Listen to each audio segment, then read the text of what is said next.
കഴിഞ്ഞ 6 മാസമായിട്ട് റോയ് കടുത്ത രീതിയിലുള്ള മാനസിക വെല്ലുവിളികൾ നേരിടുന്നുണ്ടായിരുന്നു. അതിന്റെ ഭാഗമായിട്ട് കൂടിയിട്ടാണ് ആത്മഹത്യ ചെയ്തിരിക്കുന്നത്.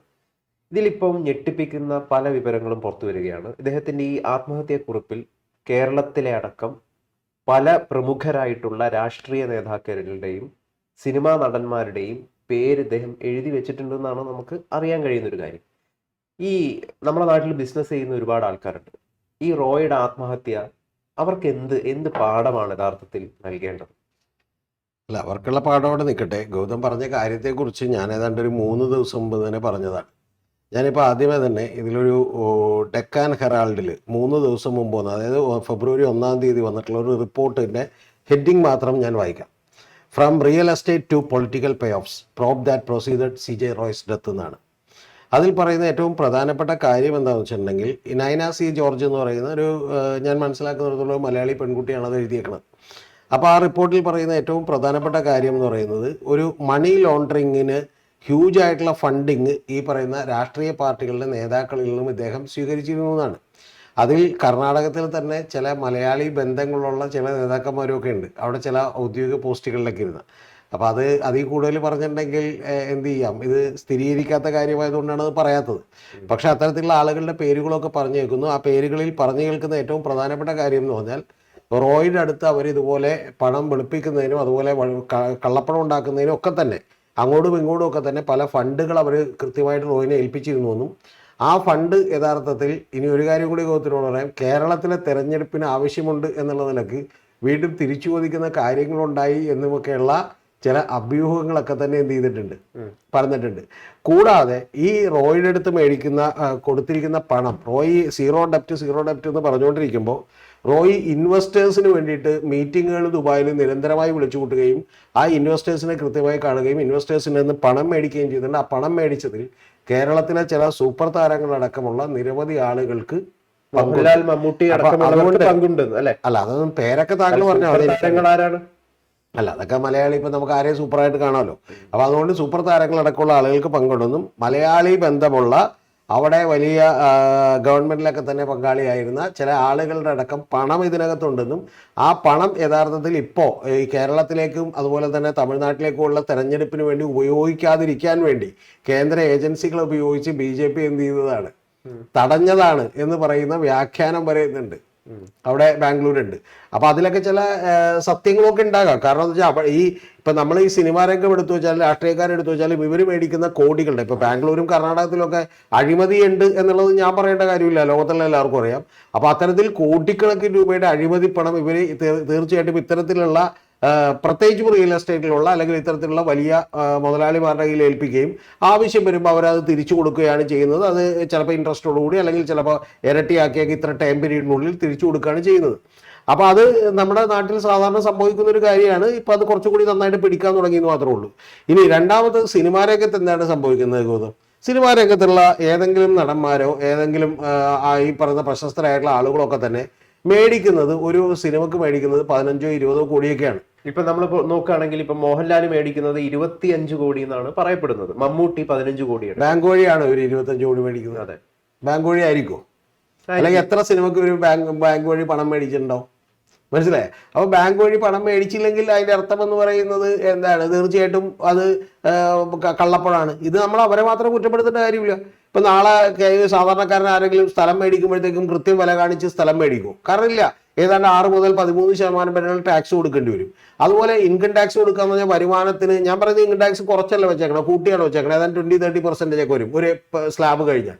അപ്പോൾ അത്രയും വലിയ ടാക്സായി കൊടുക്കാൻ ആളുകൾ മടിക്കുകയും പകരം ഇത്തരം പണമൊക്കെ തന്നെ ഓഫ് ഷോറിൽ, ഇപ്പം എന്ന് പറഞ്ഞാൽ പഴയ പോലെയല്ല, ഇപ്പൊ ഒരു ഗ്ലോബൽ വില്ലേജ് ആണ്, ദുബായിലൊക്കെ തന്നെ പണമായി സ്വീകരിക്കും ചെയ്യും. അല്ല, ഹവാല എന്ന് വേണ്ടത് ദുബായിൽ എന്ത് ചെയ്യുക, പേയ്മെന്റ് കൊടുക്കുക. മനസ്സിലായി? ദുബായിൽ പേയ്മെന്റ് കൊടുക്കുക, എന്നിട്ട് ഹവാല വഴി വേണമെങ്കിൽ അത് ഇങ്ങോട്ട് കൊണ്ടുവരിക. ആവശ്യമുള്ളപ്പോഴത്തേക്കും ഇപ്പൊ സ്ഥലം മേടിക്കാനോ ബാക്കിയുള്ള കാര്യങ്ങൾ വരുമ്പോഴത്തേക്കും കൊണ്ടുവരിക. ഇതൊക്കെ ഈ നാട്ടിൽ നടക്കുന്ന രീതിയാണ്. ആ രീതികളിൽ യഥാർത്ഥത്തിൽ അത്തരത്തിലുള്ള പണം റോയിയിൽ ഉണ്ടായിരുന്നതും, റോയി വലിയ ഫിനാൻഷ്യൽ ക്രൈസിസിനെ നേരിട്ടപ്പോൾ, എൻഫോഴ്സ്മെന്റ് ഡയറക്ടറേറ്റിന്റെയും ഇൻകം ടാക്സിന്റെ ഒക്കെ അന്വേഷണങ്ങൾ നേരിട്ടപ്പോൾ റോയിക്ക് ഓഫീസ് തന്നെ പ്രോപ്പർലി റൺ ചെയ്യാൻ പറ്റിയില്ലെന്നും, അപ്പം ഡയറക്റ്റായി ഇത് വന്നുകൊണ്ടിരുന്ന ഫ്ലോ നിന്നുവെന്നും, ഈ പണം തിരിച്ചു ചോദിച്ചപ്പോൾ കൊടുക്കാൻ കഴിഞ്ഞിരുന്നില്ല എന്നുമുള്ളതൊക്കെ അവിടെ മാധ്യമ ലോകത്തൊക്കെ വലിയ വാർത്തയാണ്. അതിന്റെ ഭാഗമായിട്ടാണ് ഞാൻ ഈ നൈന സി ജോർജിന്റെ റിപ്പോർട്ട് എന്ത് ചെയ്തത്, വായിച്ചത്. ഏത് 3 ദിവസം മുമ്പ് ഞാൻ എൻ്റെ ചാനലിലിട്ട വീഡിയോയിൽ ഞാനിത് പറഞ്ഞിട്ടുണ്ട്. അപ്പൊ അത്തരത്തിലുള്ള പൊളിറ്റിക്കൽ പേ ഓഫ്സിന് വേണ്ടിയിട്ട് ഇത്തരത്തിലുള്ള പണം ഉപയോഗിച്ചു. ഇതാണ് ഒന്നാമത്തെ ആരോപണം കേട്ടോ. ഇനി രണ്ടാമത്തെ എന്താണെന്നറിയോ? രണ്ടാമത്തത് NRIസിന് ഇദ്ദേഹത്തിന്റെ ഫ്ളാറ്റുകളും വില്ലകളും ഒക്കെ നിരവധി വിറ്റിരുന്നു എന്ന് പറഞ്ഞാൽ അറൗണ്ട് ഒരു 30-40% NRIസിന്റെ വില്ലകളോ NRIs ഒക്കെയാണ് അത് വാങ്ങിച്ചുകൊണ്ടിരുന്നത്. നമ്മുടെ നാട്ടിലൊക്കെ അങ്ങനെ തന്നെയാണല്ലോ. അങ്ങനെ വാങ്ങിച്ചുകൊണ്ടിരുന്ന ആളുകളിൽ നിന്ന് അഡ്വാൻസ് ബുക്കിംഗ് ഒരു 10%, 20% മാത്രം ഇവിടെ മേടിക്കുകയും ബാക്കിയുള്ള പണം മുഴുവൻ വിദേശത്ത് സ്വീകരിക്കുകയും ചെയ്തിട്ടുണ്ടെങ്കിൽ ഇവിടെ എന്ത് ചെയ്യേണ്ട കാര്യമില്ല, കണക്ക് കാണിക്കേണ്ട കാര്യം ഇല്ല. അപ്പൊ ഇത്തരത്തിലുള്ള വലിയ ഡീലിങ്സുകൾ, ഈ കാര്യങ്ങൾ എല്ലാം തന്നെ അന്വേഷണ ഉദ്യോഗസ്ഥർ കണ്ടെത്തുകയും യഥാർത്ഥത്തിൽ ഇപ്പൊ നമുക്ക് മനസ്സിലാക്കാൻ കഴിയുന്നത് ഇദ്ദേഹത്തിന്റെ ചില ഡയറി കുറിപ്പുകളിൽ നിന്ന് ഇത്തരത്തിലുള്ള പേരുകളിലേക്ക് പോലും അന്വേഷണ സംഘം എത്തിയിട്ടുണ്ടെന്നുള്ളതാണ്. അതിന്റെ പ്രധാനപ്പെട്ട ഒരു നിരീക്ഷണം കൂടിയുണ്ട്. കാരണം എനിക്ക് ഏറ്റവും ചിരി വന്നൊരു കാര്യം എന്ന് പറയുന്നത്, നമ്മൾ ഈ സത്യം കാണണമെങ്കിൽ വരികൾക്കിടയിലൂടെ വായിക്കണം. ഇന്ന് ജി പരമേശ്വര എന്ന് പറയുന്ന അവിടുത്തെ ആഭ്യന്തരമന്ത്രിയുണ്ട് കർണാടകത്തിൽ. അദ്ദേഹം പറഞ്ഞത് റോയ് മരിച്ചത് ഒരു കാരണവശാലും ഈ IT ഉദ്യോഗസ്ഥരുടെ കുഴപ്പം കൊണ്ടാണെന്ന് പറയാൻ കഴിയില്ല എന്നാണ് പറഞ്ഞേക്കുന്നത്. പറയാൻ കഴിയില്ല, അല്ലെങ്കിൽ അങ്ങനെ പറയാറായിട്ടില്ല എന്നാണ് പറഞ്ഞേക്കുന്നത്. എന്ന് പറഞ്ഞാൽ കൃത്യമായിട്ട് ഇത് ഇവർക്കൊക്കെ അപകടം പണിത്തിരിക്കുന്നു. ഒന്ന്. രണ്ടാമത്തത് CJ റോയുടെ കുടുംബാംഗങ്ങൾ തന്നെ വന്നിട്ട് ഇത് പുറത്തു വന്ന് ഞങ്ങൾ പത്രസമ്മേളനം നടത്താൻ പോവുകയാണ് എന്നൊക്കെ പറഞ്ഞിരുന്നു. പക്ഷെ അത്തരം പത്രസമ്മേളനങ്ങളിൽ കൂടി അവരെന്ത് ചെയ്തിരിക്കുന്നു, പിൻവലിഞ്ഞിരിക്കുന്നു. കാരണം ഏറ്റവും ആദ്യം ഉണ്ടായിട്ടുള്ള ഒരു നറേറ്റീവിൽ നിന്നും വലിയ വ്യത്യാസം വന്നിരിക്കുന്നു. ഇപ്പൊ ഞാൻ ഈ പറഞ്ഞ റിപ്പോർട്ട് ഇപ്പൊ ഇവരെ സ്ക്രീനിൽ കാണിച്ച് നമ്മുടെ ജനങ്ങൾ കണ്ടിട്ടുണ്ടാവും. ആ റിപ്പോർട്ട് എഴുതിയിരിക്കുന്നത് ഡെക്കാൻ ഹെറാൾഡിന്റെ ലേഖികയാണ്. അവര് വെറുതെ വായി തോന്നി എന്ത് ചെയ്യാൻ പറ്റില്ല. യൂട്യൂബ് ചാനലുകാർ പറയുന്ന പോലെ അല്ലെങ്കിൽ വേറെ ആരെങ്കിലും പറയുന്ന പോലെ ഫേസ്ബുക്കിൽ എഴുതുന്ന പോലെ എന്ത് ചെയ്യാൻ പറ്റില്ല, എഴുതാൻ പറ്റുന്നൊരു കാര്യമില്ല. അപ്പൊ അതുകൊണ്ട് അത്തരത്തിൽ ആ സോഴ്സ് എവിടെ നിന്നായിരിക്കും എന്നുള്ള കാര്യത്തിലൊന്നും എനിക്ക് സംശയമില്ല. വളരെ കൃത്യമായിട്ടുള്ള സോഴ്സോട് കൂടിയിട്ടായിരിക്കും അത് എന്ത് ചെയ്തിട്ടുണ്ടാവുക, എഴുതിയിട്ടുണ്ടാവും. അപ്പൊ അത്തരം കാര്യങ്ങളൊക്കെ തന്നെ നമ്മുടെ നാട്ടിൽ എന്ത് ചെയ്തുകൊണ്ടിരിക്കുന്നു, സംഭവിച്ചുകൊണ്ടിരിക്കുന്നു എന്നുള്ള കാര്യത്തിൽ ഒരു സംശയമില്ല. അതുകൊണ്ട് ഇപ്പൊ താങ്കൾ പറയുന്നത് ഇപ്പൊ കർണാടക ഭരിക്കുന്ന കോൺഗ്രസ് പോലും പറയുന്നു ഇൻകം ടാക്സിനെ ഇതിൽ പഴിചാരാൻ വേണ്ടി സാധിക്കും. ആ പഴിചാരാൻ പറ്റുമെന്ന് പറയാറായിട്ടില്ലെന്ന്. അതാണ് ജി പരമേശ്വരൻ പറഞ്ഞേക്കണം. അതായത് കർണാടകത്തിന്റെ ആഭ്യന്തര വകുപ്പ് മന്ത്രി പറഞ്ഞേക്കണം. ഇത് ഒഫീഷ്യലി പറഞ്ഞേക്കണാണ്. പിന്നെ ഗൗതം രണ്ടാമതൊരു കാര്യം കൂടി എടുത്തു നോക്കണം. അതെന്താണെന്നറിയാമോ? CJ റോയുടെ മരണാനന്തര ചടങ്ങിൽ ആരൊക്കെ പങ്കെടുത്തു? ആന്റണി പെരുമ്പാവൂർ ഉണ്ടായിരുന്നു. ആന്റണി പെരുമ്പാവൂർ പങ്കെടുത്തു, മിഥുൻ രമേശ് പങ്കെടുത്തു. വേറെ ആരെങ്കിലും ഉണ്ടായിരുന്നു? മോഹൻലാലൊന്നും, എന്റെ അടുത്ത സുഹൃത്തായിട്ടുള്ള മോഹൻലാൽ പോലും. മോഹൻലാൽ ഇനിയിപ്പോ വരാൻ പറ്റില്ല, പുള്ളി എന്താണ് അഭിനയത്തിന്റെ തിരക്കിലായിരിക്കും എന്ന് വിചാരിക്കാം. പോട്ടെ. മനസ്സിലായ? യഥാർത്ഥത്തിൽ ഒരു കാര്യം കൂടി നമ്മുടെ ജനങ്ങൾ മനസ്സിലാക്കണം. നിങ്ങൾ വലിയ പദവിയിലിരിക്കുമ്പോൾ, വലിയ സ്ഥാപനത്തിലിരിക്കുമ്പോൾ നിങ്ങളുടെ ബന്ധുക്കൾ മരിച്ച ആളുകൾ വരും. മനസ്സിലായി? ചിലപ്പോൾ നിങ്ങൾ പോലും മരണപ്പെട്ടാൽ ഇവൻ മരണപ്പെട്ടതിന്റെ അവസ്ഥ വെച്ചിട്ട് കാണുമ്പോഴത്തേക്ക് ഇത് പുലിവാലാകുമെന്ന് ഒരു മനുഷ്യൻ തിരിഞ്ഞു നോക്കാൻ ഉണ്ടാവില്ല. കർണാടകത്തിലെ തീർച്ചയായിട്ടും റഡാറിൽ പെടൂലേ? ഫോട്ടോഗ്രാഫ്സ്, വീഡിയോ ഫുട്ടേജ് ഒക്കെ അറിയില്ലേ?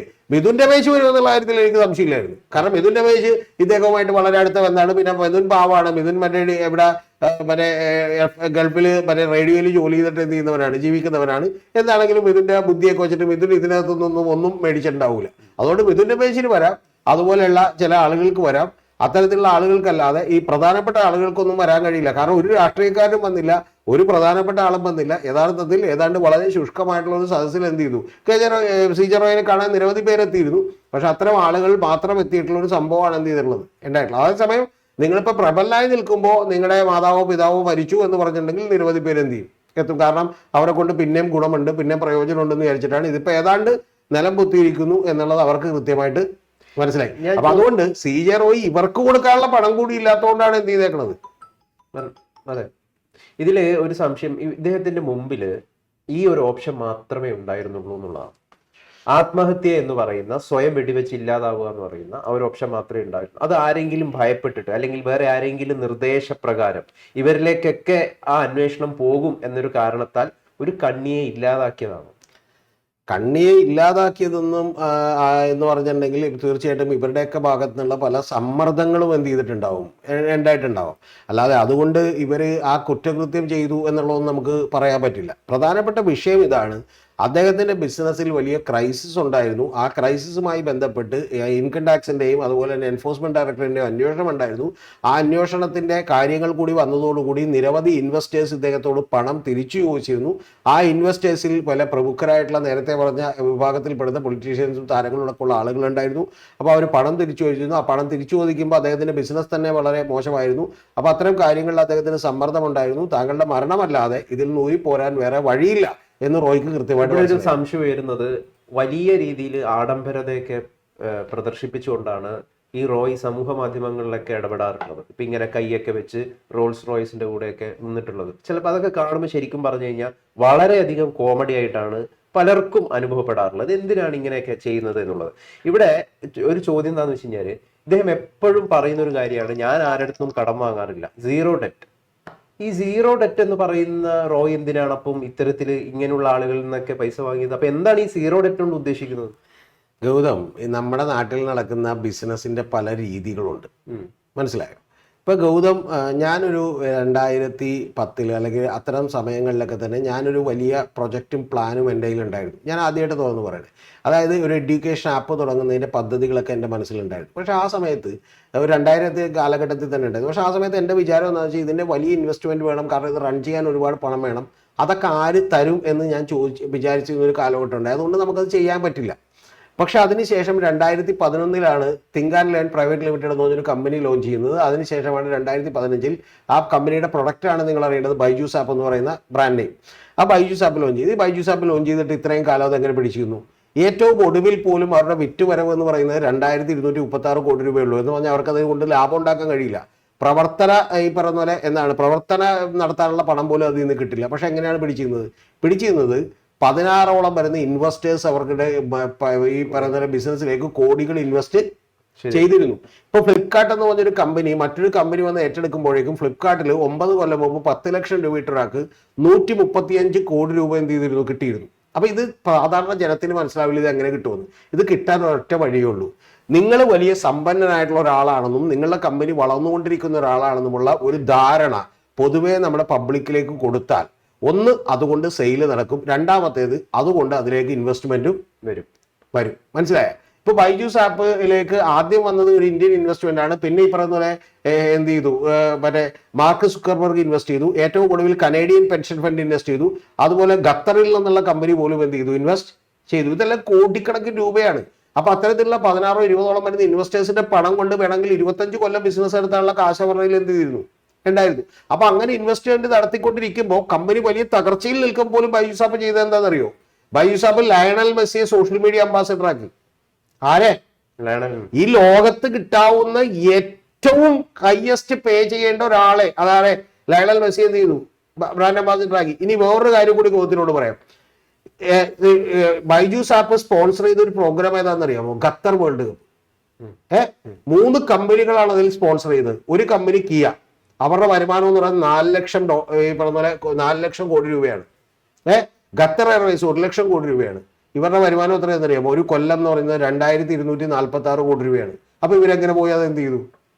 അതിന്റെ പ്രധാനപ്പെട്ട കാര്യം എന്താണെന്ന് വെച്ചാൽ, അത്തരത്തിലുള്ള വലിയ ഈവന്റുകൾ ചെയ്യുന്നു, ഇന്ത്യൻ ടീമിനെ സ്പോൺസർ ചെയ്യുന്നു എന്നൊക്കെ പറയുമ്പോൾ ഇതുവഴി ഈ കമ്പനിയിലേക്കുള്ള ഇൻവെസ്റ്റ്മെന്റ് ആകർഷിക്കാനാണ് ബൈജൂക്ക് എന്ത് ചെയ്തുകൊണ്ടിരുന്നത്. മനസ്സിലായി? അതേപോലെ തന്നെയാണ് അതിന്റെ ഒരു ചെറിയ പതിപ്പാണ് ആര് ചെയ്തുകൊണ്ടിരുന്നത്? റോൾസ് റോയ്സും ബുഗാട്ടിയും ഒക്കെ. അതിന് ചെറിയ പതിപ്പിൽ നിന്ന് മറ്റു നിരവധി ആളുകളുണ്ട്. ഇപ്പൊ എനിക്ക് പരിചയമുള്ളവരായതുകൊണ്ട് ഞാൻ പേര് പറയുന്നില്ല. അപ്പൊ അത്തരത്തിലുള്ള നിരവധി ആളുകളുണ്ട്. യഥാർത്ഥത്തിൽ അങ്ങനെയൊക്കെ, പക്ഷെ ഇങ്ങനെയൊന്നും കാണിക്കാതെ, ഇങ്ങനെയൊന്നും ഈ ഷോ ഓഫ് ഒന്നും കാണിക്കാതെ എത്ര വലിയ ഒരു മനുഷ്യനും കാശ് തരില്ല. ഇപ്പൊ നാളെ ഗൗതം ചെന്നിട്ട് ചോദിക്കുകയാണ് ഭക്ഷണം കഴിക്കാൻ ഒരു 50 രൂപ ആണോ എന്ന് വെച്ചാൽ തരില്ല. ആ സമയം ഗൗതം ചെന്നിട്ട് ഒരു മെഴ്സിഡസ് ബെൻസ് ഈ പറഞ്ഞ പോലെ മേബാക്കിന് ചെന്നിറങ്ങിയിട്ട് ഒരാളോട് എന്ത് ചെയ്യും, ഞാൻ ഒരു വീട്ടിൽ നിന്ന് പേഴ്സ് എടുക്കാൻ മറന്ന് നിങ്ങളൊരു 500 രൂപ എന്ന് വെച്ചാൽ അപ്പം തന്നെ ചാടി വീണ് വരും. കാരണം നിങ്ങളൊരു വലിയ ആളാണെന്നും നിങ്ങളായിട്ടൊരു സൗഹൃദം ഉണ്ടാക്കണമെന്നും അവനെന്ത് ചെയ്യും, തോന്നും. അത്രേ ഉള്ളു കാര്യം. അതാണ് സൈക്കോളജി. ഇപ്പൊ ഞാനൊരു കാര്യം, ഞാൻ അബാദ് പ്ലാസയിൽ കയറിയിട്ട് ഞാൻ ഇറങ്ങുകയാണ്. അപ്പൊ എന്റെ ബോഡി ലാംഗ്വേജിലും എന്റെ കാര്യങ്ങളും ഞാനൊരു ഇൻസിഡന്റ് പറയാം ഗൗതത്തോട്, ക്ഷമയോടെ കേൾക്കണം. ഞാൻ അബാദ് പ്ലാസയിൽ ഇരുന്ന് എന്ത് ചെയ്യുന്നു, ജസ്റ്റ് ഈ പറഞ്ഞ ഒരു കോഫിയും സ്നാക്സ് കഴിക്കുന്നു, അതിന്റെ താഴെ ഇരുന്നിട്ട് അത് കഴിഞ്ഞിട്ട് ഞാൻ എന്ത് ചെയ്യുന്നു, ഇറങ്ങി പോരുമ്പോൾ ഞാൻ അവിടെ തന്നെ ഒരു പാക്കറ്റ് വെച്ചിട്ടുണ്ട്. ആ പാക്കറ്റ് മേടിച്ചിട്ട് എന്റെ തിരക്കുകൊണ്ട് ഞാൻ ആ പാക്കറ്റ് ക്യാഷ് കൗണ്ടറിൽ ഇരിക്കുന്ന ആളോട് മേടിച്ചിട്ട് ഞാൻ ഓടി ഇറങ്ങുകയാണ്. ഇറങ്ങുമ്പോൾ അയാൾ പുറത്തേക്ക് ഇറങ്ങിയിട്ട് എന്റെ കൈകൊട്ടി വിളിച്ചു, സാർ എന്ന് പറഞ്ഞ് വിളിച്ചു. അപ്പൊ ഞാൻ ദേഷ്യപ്പെടുകയാണ്. എന്താ കാര്യം എന്ന് ചോദിച്ചു. ദേഷ്യപ്പെടുകയാണ്. അപ്പൊ അയാൾ എന്നോട് പറഞ്ഞു, അല്ല സാറ് ബില്ല് പേ ചെയ്തിട്ടില്ലായിരുന്നു. മനസ്സിലായി? അപ്പൊ ഞാൻ അയ്യോ സോറി ട്ടാ എന്ന് പറഞ്ഞിട്ട് ഞാൻ എന്ത് ചെയ്തു, ബില്ല് പേ ചെയ്തു. എന്നോട് ആ മര്യാദ കാണിക്കുന്നത് എന്തുകൊണ്ടാണെന്ന് അറിയാമോ? ഞാനത് വിട്ടുപോയതായിരിക്കും എന്ന് പറയുന്ന അയാളുടെ 100% ഉറപ്പിൽ നിന്നാണ്. അപ്പൊ അയാള് എന്നോട് അടുത്ത വാചകം എന്നോട് പറഞ്ഞു. അത് കേട്ട് ഞാൻ ഞെട്ടിപ്പോയി. അല്ല സാറേ, അത് സാറ് പോണെങ്കിൽ പോയിക്കോട്ടെ എന്ന് ഞാൻ വിചാരിച്ചതാണ്, അതുകൊണ്ട് സാറ് ബുദ്ധിമുട്ടില്ലല്ലോ. കാരണം എന്ന് വെച്ചാൽ പിന്നീടാണെങ്കിൽ ഞാൻ പേ ചെയ്തോളൂ. അതേസമയം ഒരു ഷർട്ട് പുഷിഞ്ഞ ഈ പറഞ്ഞ ഒരു മുണ്ടെടുത്ത ഒരു സാധാരണക്കാരൻ അവിടെ വന്നിരിക്കുകയാണെങ്കിൽ എന്ത് ചെയ്യും? ഈ നിലപാടായിരിക്കില്ല സ്വീകരിക്കുന്നത്. മനസ്സിലായ? ഇപ്പൊ ഈ മറ്റേ കാപ്പി 1500 കാപ്പി വെക്കുന്ന മറ്റേ കോഫി ലുവാക്കുണ്ട് മറ്റേ ഇവിടെ പനമ്പള്ളിയാറിൽ ചെന്ന് കയറിയിരിക്കുമ്പോൾ അവർ ഡ്രസ്സും എല്ലാം നോക്കിയിട്ട് പറയും ഒരു കാപ്പിയുടെ വില 1500 രൂപയുണ്ട്, നിങ്ങൾ എന്ത് ചെയ്താൽ മതി. മനസ്സിലായ? അതേസമയം നേരെ തിരിച്ചെന്ത് ചെയ്യും? അപ്പൊ അതുകൊണ്ട് നമ്മൾ പണമില്ലെങ്കിൽ പോലും പണ്ടിപ്പോ എന്നോട് എപ്പോഴും ഒരു ഡ്രൈവർ പറയായിരുന്നു, സാറേ പഴയ വണ്ടിയുണ്ട് ടാറ്റ സഫാരി എന്ന് പറഞ്ഞാൽ, ഇപ്പോഴത്തെ ഇറക്കുന്നല്ല പഴയ വണ്ടി, ഒരു ഭയങ്കര സൈസുള്ള വണ്ടിയാണ്. ആ വണ്ടിയായിട്ട് ചെന്ന് നിന്നിട്ട് ഏതെങ്കിലും വീട്ടിൽ ചെന്ന് ഒരു 1000 രൂപ ചോദിച്ചാൽ പോലും അവരെന്ത് ചെയ്യും?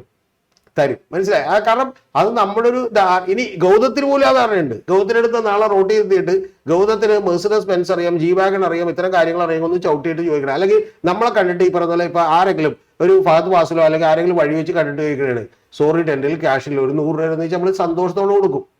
എന്താ കാര്യം? ആ ക്രെഡിബിലിറ്റി അവർ എന്ത് ചെയ്തിട്ടുണ്ട്? ബിൽഡ് ചെയ്തിട്ടുണ്ട്. അവരത് എപ്പോ വേണമെങ്കിലും തിരിച്ചു തരുമെന്ന് നമുക്ക് തോന്നൽ ഉണ്ട്. അവര് ക്രെഡിബിലിറ്റി ഇപ്പം എന്താ ചെയ്തത്? സ്വയം വെടിവെച്ചില്ലാതായി. ആ ക്രെഡിബിലിറ്റി കൊണ്ടാണ് ഈ ഗൗതം ഇത്രയും കാലം എന്ത് ചെയ്തത്? അല്ല എന്റെ ചോദ്യം 57 വയസ്സ് വരെ എന്ത് ചെയ്തു? അല്ല ആ ക്രെഡിബിലിറ്റി ഒരു മറയാണോ എന്നുള്ളത്. ആ ക്രെഡിബിലിറ്റി ഇങ്ങനെ ഉണ്ടാക്കുന്നതാണ്. അതിനു വേണ്ടിയിട്ടാണ് അവർ ബുക്കാട്ടി. ഇനി വേറൊരു കാര്യം കൂടി താങ്കളോട് പറയാം. ഈ കാറുകളുടെ പ്രദർശനത്തിന്റെ വീഡിയോകളെല്ലാം പറ്റത്തില്ലേ? താങ്കൾ വിചാരിക്കുന്നത് വളരെ സിമ്പിൾ ആയിട്ട് രാവിലെ ഇരുന്ന് ഒരാൾ വിളിച്ചിട്ട് ചോദിക്കുന്നു ഒരു കാറിന്റെ നിങ്ങളുടെ വീഡിയോ എടുത്തോട്ടെന്ന് ചോദിക്കണേണ? അല്ല. ഇപ്പൊ സന്തോഷ് ജോർജ് കുളങ്ങരെ പോലെയുള്ള അപൂർവം ചിലരുടെ അങ്ങോട്ട് ഇന്ന് ചോദിക്കുമായിരിക്കും. പക്ഷെ ബാക്കിയുള്ള മിക്ക ആളുകളെ സംബന്ധിച്ചോളം അവരെന്ത് ചെയ്യും? ഇത് പ്രദർശിപ്പിക്കാൻ വേണ്ടി എന്ത് ചെയ്യും? റെഡിയാവും. കാരണം എന്താ? ഇത്രയും വലിയ ആളാണ് ഞാൻ എന്ന് പറയുന്നത് എൻ്റെ ബിസിനസ്സിനും എൻ്റെ ബ്രാൻഡിങ്ങിനും ഒക്കെ വളരെ പ്രധാനപ്പെട്ട ഒരു കാര്യം ആണ്. മനസ്സിലായ? ഇപ്പൊ ഒരു സ്ഥലം ഇങ്ങനെ കാണിച്ചു കൊടുത്തിട്ട് പറയാണ് ഈ സ്ഥലത്ത് നിങ്ങൾക്ക് എന്ത് ചെയ്തു തരും? ബിൽഡിംഗ് പണിത് തരുമെന്നാണ് മിക്ക ബിൽഡേഴ്സും പറയുന്നത്. അപ്പൊ ആ ബിൽഡിംഗ് പണിത് തരും എന്ന് പറഞ്ഞാൽ ഇപ്പൊ മലബാർ ഗോൾഡ് എന്ന് പറയുമ്പോൾ ബിൽഡിംഗ് പണിത് തരുമെന്ന് നമ്മൾ വിശ്വസിക്കും. അപ്പൊ താങ്കൾ പറയുന്നത് ഈ ഷോ ഓഫ് ബിസിനസ്സിന് അത്യാവശ്യമാണ്. അല്ല, ആ രീതിയിൽ ബിസിനസ് ചെയ്യുന്നവർക്ക് എല്ലാവരും ചെയ്യാറില്ല. ഇപ്പൊ കൊച്ചൗസ് ചിത്രപ്പള്ളി വന്നിട്ട് ആ ലെവലിൽ എന്ത് ചെയ്യില്ല? ചെയ്യുന്നുണ്ടോ? അംബാനി, മുകേഷ് അംബാനിയും എന്ത് ചെയ്യുന്നില്ല. മുകേഷ് അംബാനിയൊക്കെ അവർ വേറൊരു രീതിയിൽ അവരുടെ ഈ പറഞ്ഞ പോലെ അംബാനി അല്ലെങ്കിൽ ഈ പറഞ്ഞ പോലെ റിലയൻസ് എന്ന് പറയുന്ന ഒരു ബ്രാൻഡ് തന്നെ വലുതാക്കി എന്ത് ചെയ്തിട്ടുണ്ട്, കാണിച്ചിട്ടുണ്ട്. മറ്റേ ബിസിനസ്സിനുള്ള തകർച്ച എന്ന് പറയുന്നത് നാളെ ഇവർക്കെതിരെ എന്തെങ്കിലും വന്നിട്ടുണ്ടെങ്കിൽ ഇത് അടപടലം തകർന്നു. മനസ്സിലായ? മറ്റേത് തകരൂല. ഇപ്പൊ ബോബിയൊക്കെ ഈ ഒരു ആഡംബരതേനെക്കാട്ടിനും ഉപരി വേറെ കുറച്ച് സാധനങ്ങളാണ്, ഗിമ്മിക്കുകളാണ് കാണിക്കുക. അല്ല, നമ്മളിപ്പോ ആ കാര്യം ചർച്ച ചെയ്യാൻ ഞാൻ ഇഷ്ടപ്പെടുന്നില്ല. അത് വിട്ടേക്കും. കാരണം എനിക്ക് പരിചയമുള്ള നിരവധി ആളുകളുണ്ട്. അതുകൊണ്ട് ഞാൻ അവരുടെ കാര്യങ്ങളൊന്നും സംസാരിക്കുന്നില്ല. പക്ഷെ പ്രധാനപ്പെട്ട ഒരു കാര്യം, ഇതിലൊരു ബിസിനസ് ടാക്ടിക്സ് ഉണ്ട് എന്നുള്ളത് വാസ്തവമാണ്. മനസ്സിലായ? ബോച്ചയും ഒക്കെ കാണിക്കുന്നതിൽ ഇത്തരത്തിലുള്ള കാര്യങ്ങളുണ്ട്. കാരണം എന്താ വെച്ചാൽ അദ്ദേഹത്തിന് ഏത് പ്രൊജക്ടിലേക്കും അദ്ദേഹം എന്ത് ചെയ്യാറുണ്ട്? ഇൻവെസ്റ്റ്മെന്റ് സ്വീകരിക്കാറുണ്ട്. അപ്പൊ സ്വീകരിക്കുമ്പോൾ തീർച്ചയായിട്ടും വലിയ ധനാഢ്യനാണെന്ന് പറയുന്ന ഒരു കാര്യം. അത് അദ്ദേഹം ധനമുണ്ട്, പക്ഷെ ആ ധനമുണ്ട് എന്ന് ആളുകളെ കാണിക്കുകയും അത് കൃത്യമായി മനസ്സിലാക്കിപ്പിക്കുകയും ചെയ്താലേ എന്തുള്ളൂ കാര്യമുള്ളൂ. ഇനി വേറൊരു പ്രധാനപ്പെട്ട കാര്യം കൂടിയാണ്, അതും കൂടി പറഞ്ഞാലേ പൂർണ്ണമുള്ളൂ. ഇങ്ങനെ ചെയ്യുന്ന ആളുകൾക്കെല്ലാം വലിയ പണത്തിന്റെ ലാഭമുണ്ട്. അതെന്താണെന്നറിയാമോ? ബാക്കിയുള്ള കമ്പനികളൊക്കെ ഇപ്പൊ ഇപ്പൊ റിലയൻസിന് എത്ര കമ്പനി ഉണ്ടെന്ന് ചോദിച്ചാൽ നിങ്ങൾക്ക് അറിയില്ല. ടാറ്റയ്ക്ക് യഥാർത്ഥത്തിൽ 100ഓളം കമ്പനികളുണ്ട്. 96 കമ്പനികൾ എനിക്ക് എന്ത് ചെയ്യാൻ പറ്റും? പേര് പറയാൻ പറ്റും ഇപ്പോഴും. അപ്പൊ അതിൽ കൂടുതൽ കമ്പനികളുണ്ട്. പക്ഷെ ഇതിന്റെയൊക്കെ പ്രധാനപ്പെട്ട വിഷയം എന്താണെന്ന് വെച്ചാൽ ഈ പറയുന്ന കമ്പനികളെല്ലാം അവരുടെ ഓരോ ബ്രാൻഡും ഓരോ കാര്യങ്ങളും എന്ത് ചെയ്യുന്നത്, ഡെവലപ്പ് ചെയ്യുന്നത് അവർ സെപ്പറേറ്റ് ആയിട്ട് എന്ത് ചെയ്യുന്നതാണ്? പരസ്യം കൊടുത്ത് ഡെവലപ്പ് ചെയ്യുന്നതാണ്. ഈ പരസ്യം ഇപ്പൊ ഒരു ജ്വല്ലറി തന്നെ ഒരു 40 കോടി രൂപയുടെ പരസ്യം ഒരു ജ്വല്ലറി കൊടുക്കുമ്പോൾ യഥാർത്ഥത്തിൽ ബോച്ചയ്ക്ക് അത്രയും കൊടുക്കേണ്ട, അത് 3-5 കോടി രൂപ കൊടുത്താൽ മതി. ഈ റിയൽ എസ്റ്റേറ്റിൽ ബിൽഡേഴ്സ് പലരും വലിയ തോതിൽ ഈ പറയുന്ന പോലെ വലിയ പണം മുടക്കേണ്ടി, ഇന്ത്യയിലെ ഏറ്റവും വലിയ റിയൽ എസ്റ്റേറ്റ് ബിൽഡർ പോലും വലിയ പണം കൊടുക്കേണ്ടി വരുമ്പോൾ, പരസ്യത്തിന് കൊടുക്കേണ്ടി വരുമ്പോൾ ഈ റോയ്ക്ക് എന്ത് ചെയ്യേണ്ട ആവശ്യമില്ല, കൊടുക്കേണ്ട ആവശ്യം ഇല്ല. ഒന്ന്. രണ്ടാമത്തത്, ഇത് പെട്ടെന്ന് എസ്റ്റാബ്ലിഷ്ഡ് ആവും. എന്താ കാര്യം എന്ന് വെച്ചാൽ ഒരു പേര് നമ്മളുടെ മനസ്സിലേക്ക് എസ്റ്റാബ്ലിഷ് ചെയ്യുന്നതിനേക്കാൾ 10 ഇരട്ടി വേഗത്തിൽ ഒരാളുടെ ഫേസ് എന്ത് ചെയ്യും? എസ്റ്റാബ്ലിഷ്ഡ് ആവും. മനസ്സിലായി? ഇപ്പൊ ടാറ്റ എന്ന് പറയുന്ന ഒരു പേര്, ടെസ്ല എന്ന് പറയുന്ന ഒരു പേര്, അല്ലെങ്കിൽ ഈ പറയുന്ന ബുക്കാട്ടി എന്ന് പറയുന്ന ഒരു പേര്, ഇത് എസ്റ്റാബ്ലിഷ് ചെയ്യുന്നതിനേക്കാളും എത്രയോ എളുപ്പത്തിൽ എന്ത് ചെയ്യുമെന്ന് അറിയാം? ഒരാളുടെ പേര്, ഇപ്പൊ ലയണൽ ആന്ദ്രേസ് മെസ്സി എന്ന് പറയുന്ന ഒരാളുടെ പേരും രൂപവും നമ്മുടെ മനസ്സിലേക്ക് എസ്റ്റാബ്ലിഷ് ആകും. അപ്പൊ അതുകൊണ്ട് അങ്ങനെ എസ്റ്റാബ്ലിഷ് ചെയ്യുന്നതാണ് എളുപ്പം. അതിന്റെ ഒരു ചെറിയ സ്ട്രാറ്റജിയാണ് ബൈജൂസ് ആപ്പ് പോലും വെച്ചത്. കാരണം ബൈജൂസ് എന്ന് പറയുന്ന ഒരു പേര് എന്ത് ചെയ്യാം? കാരണം അവന്റെ പേരും അവന്റെ ഫേസും അവന്റെ കാര്യങ്ങളും ഒക്കെ നമ്മുടെ മനസ്സിലേക്ക് ഓർമ്മ വരും. അതൊരു റീകോൾ എഫക്റ്റ് ഉണ്ടാക്കും. അതിനുവേണ്ടി വീണ്ടും പരസ്യം കൊടുക്കേണ്ട ആവശ്യം ഇല്ല. അപ്പൊ അത്തരത്തിലുള്ള ഈ പറയുന്ന ഷോ ഓഫ് ബിസിനസ്സുകളിലൂടെ ബിസിനസ് തുടങ്ങുകയും അതിലേക്ക് ഇൻവെസ്റ്റ്മെന്റ് മേടിക്കുകയും അത് നടത്തിക്കൊണ്ടുപോവുകയൊക്കെ ചെയ്യുന്ന നിരവധി ആളുകളുണ്ട്. എനിക്കൊരു 50 പേരുടെ പേര് ഇപ്പോൾ ഇരുന്ന് പറയാൻ പറ്റും. ഇന്നിപ്പോ എനിക്കിപ്പോ ഒരു മെസ്സേജ്, അച്ചായൻ താങ്കൾ കഴിഞ്ഞ ദിവസം പറഞ്ഞല്ലോ അച്ചായന്റെ കുറിച്ച്. അച്ചായനൊക്കെ ഇതുപോലെയുള്ള കോമഡി പീസുകളാണ്. അച്ചായൻ ചെയ്തേക്കുന്ന അടുത്ത തലവേദന എന്താ വെച്ചാൽ ടോണി എന്നാണ് അയാളുടെ പേര്, അച്ചായൻസ് ഗോൾഡ് എന്നാണ് പുള്ളിയുടെ പേര്. മനസ്സിലായി? പുള്ളിയൊക്കെ ചെയ്തിട്ട് ചെയ്യണ ഇതേ ആക്ടിവിറ്റിയാണ്. എന്ന് പറഞ്ഞിട്ടുണ്ടെങ്കിൽ വളരെ ചെലവ് കുറഞ്ഞ് പുള്ളിയുടെ ബ്രാൻഡ് ബിൽഡ് ചെയ്യാണ്. മൃണാൽ മൃണാൾ അവിടെ നിൽക്കട്ടെ, നമ്മൾ പറഞ്ഞാണല്ലോ, പോട്ടെ. കാരണം ഇപ്പൊ ആകെ കച്ചവടം കുറഞ്ഞ ആകെ തലവേദനയിലാണ്. ഇപ്പൊ ചെല്ലുമ്പോൾ കാറും പാർക്ക് ചെയ്യുക, എന്ത് വേണമെങ്കിലും പാർക്ക് ചെയ്യുക. കാരണം പാവപ്പെട്ടവന്റെ ബൈക്കൊക്കെ അവിടെ എടുത്ത് കളഞ്ഞു. പിന്നെ 60 രൂപ മീൽസ് കൊടുക്കാൻ തുടങ്ങി, കാരണം കച്ചവടം കുറഞ്ഞിട്ടാണ്. അത് പോട്ടെ, ഇനി അത് നമ്മൾ പറയണ്ട. ഈ ടോണി എന്ന് പറഞ്ഞാൽ അച്ചായൻ ചെയ്തേക്കുന്ന പണി എന്താണെന്ന് അറിയാമോ? 40 കട കൊടുക്കുമ്പോൾ 40 വീട് എന്നാ പറഞ്ഞേക്കണം. ഗൗതം പറയണ്ട, 40 വീടിൽ ഒരെണ്ണം കൊടുത്തേക്കണ ഏതാണെന്ന് അറിയാമോ? ലൈഫ് മിഷനിൽ കിട്ടിയ വീട്, ഗവൺമെന്റിന്റെ ഗവൺമെന്റ് വീടാ. അതിന്റെ കീ മേടിച്ച് എന്ത് ചെയ്ത് പുള്ളി കൊടുത്തു. ഇപ്പൊ അബദ്ധം പറ്റിയ എവിടെയെന്ന് വെച്ചാൽ ഇയാൾ കൊണ്ട് കീ കൊടുത്തിട്ട് എന്ത് ചെയ്ത് അച്ചായനില്ലടാ മക്കളെ എന്നൊക്കെ പറയും. വെറും വൃത്തികെട്ട ഡയലോഗാണ്. കാരണം പുള്ളിയുടെ PR ഏജൻസിക്ക് യാതൊരു ബോധമില്ല. ഓക്കെ, അത് ഞാൻ പറയുന്നില്ല ആരാണെന്നുള്ളത്, പോട്ടെ, ബോധമില്ല. പുള്ളി എന്ത് ചെയ്തു, ഈ പറയുന്ന ഒരു പ്രായമുള്ള കാല് വയ്യാത്ത ഒരാള്, അവളുടെ ഭാര്യ, അവർ ഭയങ്കര ദയനീയമായിട്ടുള്ള സാഹചര്യങ്ങളിൽ പോകുന്നവരാണ്. അപ്പൊ ഈ അച്ചായൻ എന്ന ഒരാൾ ചെന്ന് കാണുന്നു. അച്ചായന്റെ പ്രത്യേകത എന്ന് പറയുന്നത് പുള്ളി ചുവപ്പ്, മഞ്ഞ, പച്ച ഷൂസ് ഒക്കെ ഇരിക്കുള്ളൂ. മനസ്സിലായി? അതുപോലെയുള്ള പ്രത്യേക ഡ്രസ്സിംഗ് ആയിരിക്കും. ഹോഡിക്കൊക്കെ വെച്ചിട്ട് ഇവിടെ വന്നു. കണ്ടാൽ തന്നെ അറിയാം നമുക്കൊരു എന്താണെന്ന്, ഒരു പ്രാഞ്ചിയാണെന്ന്. അപ്പൊ ഇദ്ദേഹം ചെല്ലുന്നു. എന്നിട്ട് എന്താണ്, അച്ചായനില്ലേ, നിങ്ങൾ അച്ചായൻ ഉപേക്ഷിക്കില്ല എന്നൊക്കെ പറഞ്ഞ് ഡയലോഗ് അടിക്കുന്നു.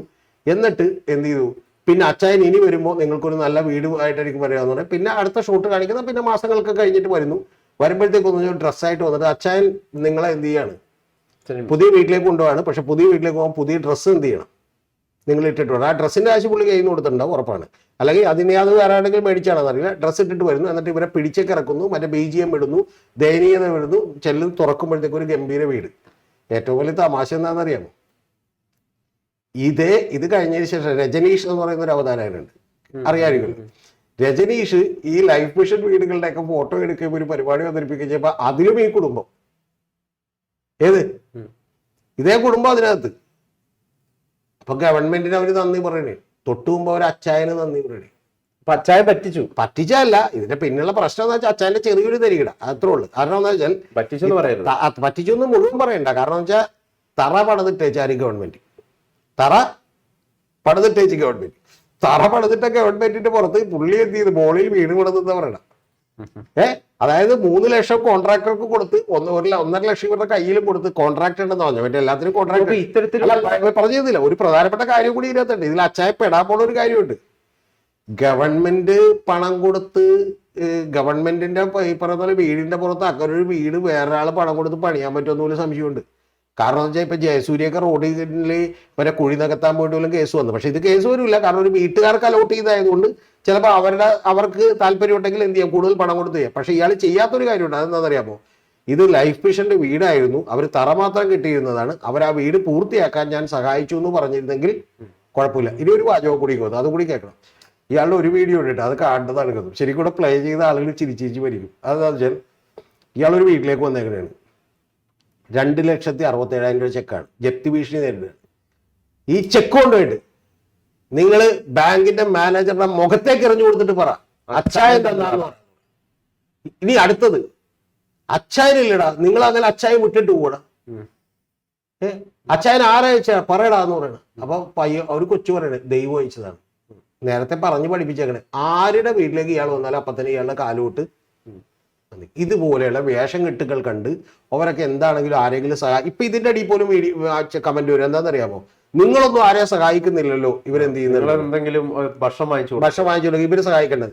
ഈ സഹായിക്കുന്നവൻ 10 രൂപയുടെ സഹായം നടത്തിയിട്ട് എന്താണ് 150 രൂപ ഉണ്ടാക്കാനുള്ള പണിയാണ് അത് ചെയ്തുകൊണ്ടിരിക്കുന്നത്. യഥാർത്ഥത്തിൽ ഗവൺമെന്റ് ഇത് നിരോധിക്കേണ്ടതാണ്. കാരണം ഗവൺമെന്റ് ഇത്തരത്തിലുള്ള ആളുകളെ മുഴുവനായിട്ട് ഏറ്റെടുക്കുകയും ഇവരുടെ ദൗർബല്യങ്ങളെയും ഇല്ലായ്മകളെയും വെച്ച് ഇതുപോലെ ചൂഷണം ചെയ്തുകൊണ്ടുള്ള ഒരു മാർക്കറ്റിംഗ് രീതി എന്ത് ചെയ്യുകയും ചെയ്യരുത്, പ്രോത്സാഹിപ്പിക്കുകയും ചെയ്യരുത്. ഈ നന്മ മരങ്ങളെയൊക്കെ തന്നെ എന്ത് ചെയ്യണം, കടയോടുകൂടി എന്ത് ചെയ്യണം, കട്ട് ചെയ്ത് കളയണം. ഇതിലിപ്പോ ഒരു കാര്യം കൂടി ഒന്ന് ചെറുതായിട്ടൊന്ന് പറഞ്ഞിട്ട് നമുക്ക് അവസാനിപ്പിക്കാം.